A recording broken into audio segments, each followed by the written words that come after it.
After a night of partying, the celebration comes to an abrupt end when police officers raid the house for underage drinking and illegal drug use. Chaos erupts as teenagers scramble to escape before they are caught. Eric also tries to flee, but the moment he runs towards the stairs, a police officer blocks his path, leaving him with no way out. He is taken outside along with the other teenagers and is asked to take a breathalyzer test. Knowing that receiving a citation for underage drinking could destroy his chances of earning the college scholarship he has worked so hard for, Eric desperately searches for a way to avoid the consequences. Remembering that Claire once mentioned her brother was a police officer, he asks Officer Nate Wilson if his sister teaches at Westerbrook High School. When Nate confirms that she does, Eric explains that Claire has been tutoring him for several weeks and begs the officer to call her instead of notifying his mother. Feeling sympathetic and wanting to help his sister, Nate agrees to contact Claire. Late that night, Claire receives an unexpected phone call from her brother explaining Eric's situation. Although she knows helping a student outside normal school responsibilities is risky, she immediately asks Nate to let the incident slide as a personal favor. She promises to pick Eric up herself and handle the situation before it becomes an official police matter. Claire then tells her husband Matt that one of her students is in trouble and leaves the house to help him.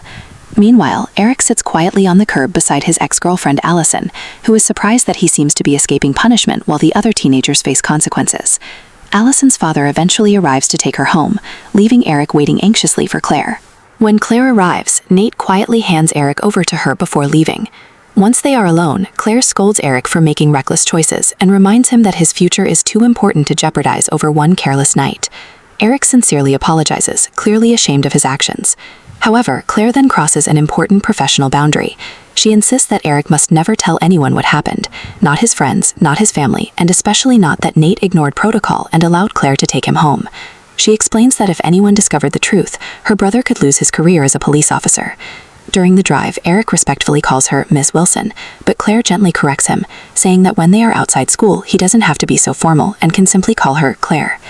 While the change may appear small, it quietly removes another layer of distance between teacher and student, making their relationship feel far more personal than it should. The following morning, Eric prepares for what he believes will be another tutoring session at the diner. Instead, Claire unexpectedly appears at his front door after claiming she couldn't reach him by phone. Eric is surprised to see his teacher standing outside his home and warmly invites her inside, introducing her to his family. Rather than studying SAT material, Claire suggests spending the day somewhere completely different. After Eric arranges for his younger brothers, Phil and Devin, to stay with neighbors, the two leave together.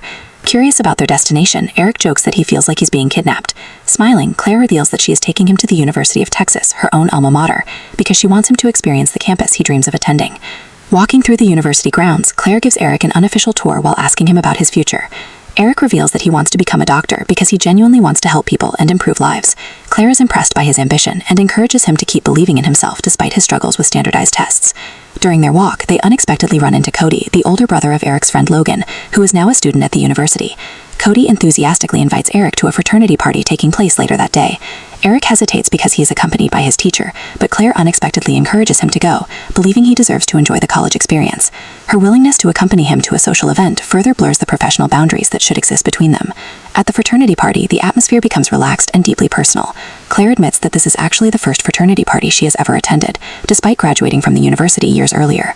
She explains that during college she lived at home instead of on campus because she spent most of her time caring for her alcoholic father.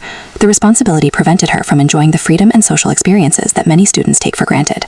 Eric responds by sharing his own painful family history, revealing that he never even met his father because he abandoned the family before Eric was born. Their honest conversation creates a powerful emotional connection built on shared experiences of family hardship and disappointment. Claire tells Eric not to make the same mistakes she did by letting life pass him by and encourages him to embrace opportunities while he is still young. As the conversation continues, Eric notices a small object caught in Claire's hair and gently reaches over to remove it.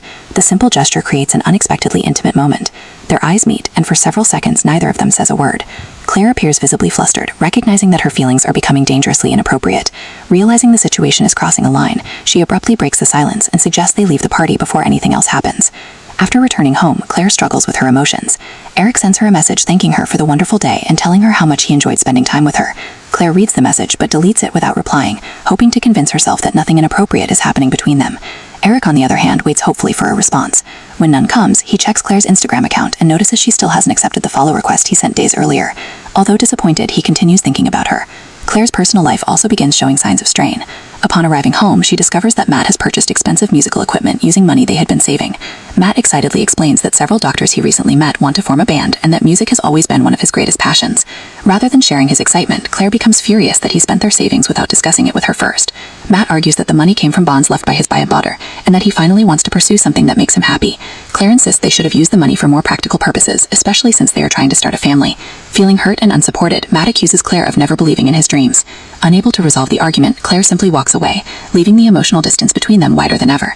Back at Eric's home, he tells his mother Sandy about Claire taking him to visit the University of Texas. Sandy is thrilled that a teacher cares so much about her son's future and believes the trip has motivated him even more to pursue his dream of becoming a doctor. She has no idea that the relationship between teacher and student is already becoming unusually close. That night, while Matt sleeps peacefully beside her, Claire quietly unlocks her phone and reconsiders the decision she made earlier.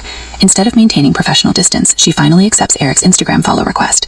Although it seems like a harmless click, the decision represents another significant step toward a relationship that is becoming increasingly personal and inappropriate. The next morning at school, Josh is shocked to learn that neither Eric nor Logan received detention or any official punishment for the party, making him suspicious about how they escaped consequences.